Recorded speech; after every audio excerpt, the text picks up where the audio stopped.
మిత్రులందరికీ నమస్కారం. పెద్దలు చేవెళ్ళ శాసనసభ్యులు సోదరులు అన్న కాళే యాదయ్య గారు, గౌరవనీయులైన మన భారత రాష్ట్ర సమితి కార్మిక విభాగం అధ్యక్షులు సోదరులు రాంబాబు యాదవ్ గారు, గౌరవనీయులు పెద్దలు ఈ విభాగానికి ఇన్ఛార్జ్గా ఉన్న సోదరులు రూప్ సింగ్ గారు, సోదరులు నారాయణ గారు, అదేవిధంగా సోదరులు మారయ్య గారు, దానకర్ణాచారి గారు, ఇంకా వేదిక పైన నేను ఎవరెవరి పేర్లు అయితే చెప్పలేదు, మా రాహుల్ చంద్రశేఖర్ రెడ్డి గారు, మా రాజ్యసభ మాజీ సభ్యులు పెద్దలు, party general secretary, head quarters, అదేవిధంగా గౌరవనీయులు పెద్దలు గత 24 సంవత్సరాలుగా పార్టీని రాష్ట్ర కార్యాలయంలో అందరికీ అందుబాటులో ఉంటూ ఎల్లవేళలా మా అందరికీ పెద్ద దిక్కుగా ఉన్న మాజీ శాసన మండలి సభ్యులు అన్న ప్రొఫెసర్ శ్రీనివాస్ రెడ్డి గారు, వేదిక పైన ఉన్న మా కార్మిక సోదరులకి, సోదరీమణులకి, నాయకులకి, నాయకురాళ్ళకి,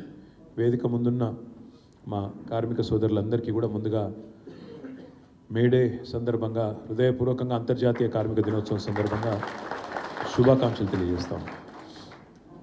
అలిశెట్టి ప్రభాకర్ అని ఒక గొప్ప కవి, జగిత్యాల ప్రాంతానికి సంబంధించిన కవి, మన తెలంగాణ బిడ్డ. ఆయన ఒక మాట అన్నారు, చెమట బొట్టే చరిత్రకు ఆధారం అనే ఒక గొప్ప మాట అలిశెట్టి ప్రభాకర్ గారు అన్నమాట. మహాకవి శ్రీశ్రీ గారి గురించి అయితే నేను ప్రత్యేకంగా చెప్పాల్సిన అవసరమే లేదు.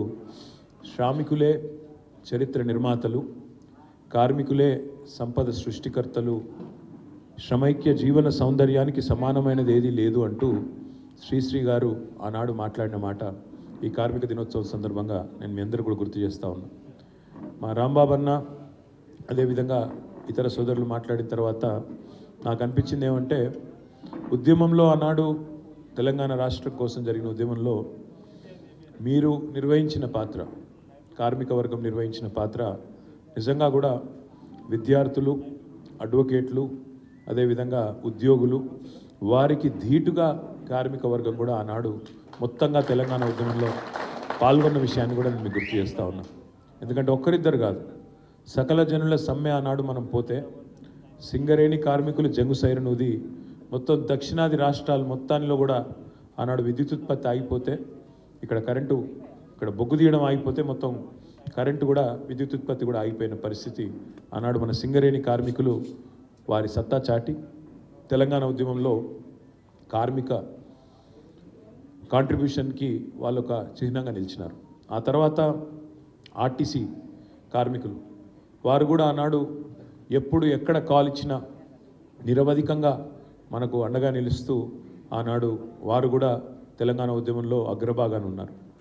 పబ్లిక్ సెక్టర్ అండర్టేకింగ్స్ కూడా దానకర్ణాచారి గారి నేతృత్వంలో ఆనాడు కేంద్ర ప్రభుత్వ రంగ సంస్థలు కానీ, రాష్ట్ర ప్రభుత్వ సంస్థలు కానీ ఆనాడు వారు కూడా తమ విధులను బహిష్కరించి ఎన్నో సందర్భాలలో రోడ్డెక్కి వంట వార్పు చేసిన, ఉద్యమంలో క్రియాశీల పాత్ర పోషించిన, ఇవన్నీ కూడా మీకు తెలిసిందే.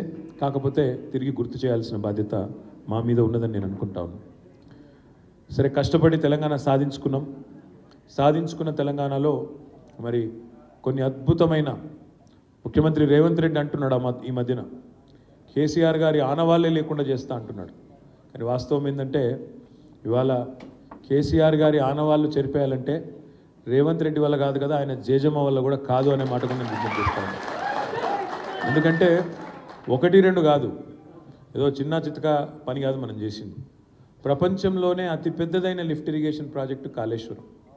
ఆ కాళేశ్వరంలో ఇప్పుడే నేను చెప్పినట్టు ఎంతో శ్రమ, వేలాది మంది కార్మికుల శ్రమ కూడా ఆ కాళేశ్వరంలో ఉన్నది.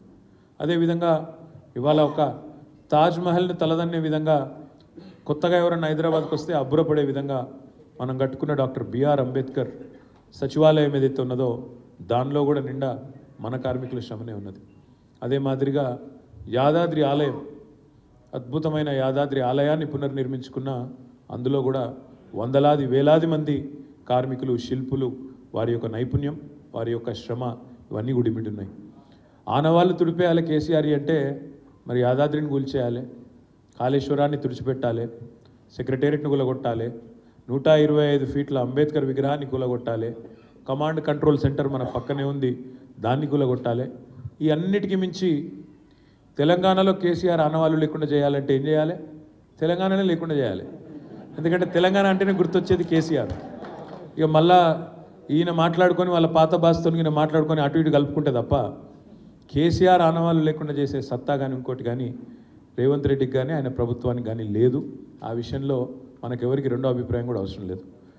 అదే మాదిరిగా కేసీఆర్ గారు ఉద్యమం సమయంలో ఒక గొప్ప మాట చెప్పేది, తెలంగాణ బతికే ఇక్కడ వ్యవసాయం లేక నీళ్లు లేక ఆనాటి సమైక్య పాలనలో చిత్తశుద్ధి కొరవడేది కాబట్టే మా వాళ్ళు మా బతికే ఒక్క మాటలో చెప్పిండు కేసీఆర్ గారు, మా బతికే బొంబాయి దుబాయి బొగ్గుబాయి, బొంబాయి దుబాయి బొగ్గుబాయి అంటే వలస కార్మికులు లేదా ఆఖరికి చివరికి పోయి అండర్ గ్రౌండ్ పని చేసుకునే పరిస్థితి వచ్చింది మా పరిస్థితి. అంటే కార్మిక బతుకు అయిపోయింది. ఒక 20 ఎకరాల పొలం ఉన్న రైతు కూడా నీళ్లు లేకపోవడం వల్ల చివరికి హైదరాబాద్కి వచ్చి ఒక వాచ్మెన్ గానో ఆటో డ్రైవర్ గానో ఇంకోటో పని చేసుకునే పరిస్థితి వచ్చింది ఆనాడు తెలంగాణలో అని చెప్పి దాన్ని వర్ణిస్తూ కార్మికులుగా మరి ఏ రకంగా పొట్ట గడపడం కోసం తమ కుటుంబాన్ని పోషించుకోవడం కోసం ఏ రకంగా తెలంగాణ బిడ్డలు అవస్థపడుతున్నారో చెప్పడానికి ఆనాడు కేసీఆర్ గారు మాట్లాడిన మాట మన తెలంగాణ కార్మికుల ఉద్దేశించి మన తెలంగాణలోని పరిస్థితులను ఉద్దేశించి బొంబాయి దుబాయ్ బొగ్గుబాయి.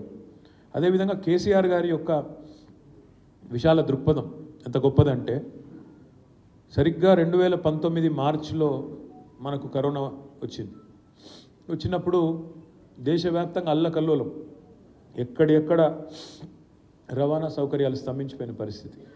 ఆ రోజు మీ అందరికీ యాదికి ఉండాలి, ఎక్కడోళ్ళు అక్కడ పాపం రోడ్ల మీద సంకల పిల్లల్ని వేసుకొని సూట్ కేసుల మీద పిల్లల్ని కూర్చోబెట్టుకొని గుంజుకుంటా హైవేల పొంట నడుచుకుంటా ఎండాకాలంలో రైలు లేవు, బస్సులు లేవు, లారీలు ఎక్కి ఏది దొరుకుతుంది ప్రైవేట్ వాహనాలు ఎక్కి ఒక్కొక్క లారీల 100-200 మంది గొర్రెలు మేకలు తీసుకుపోయినట్టు పోయిన రోజులు మర్చిపోవద్దు మనం ఇంత జల్దీ.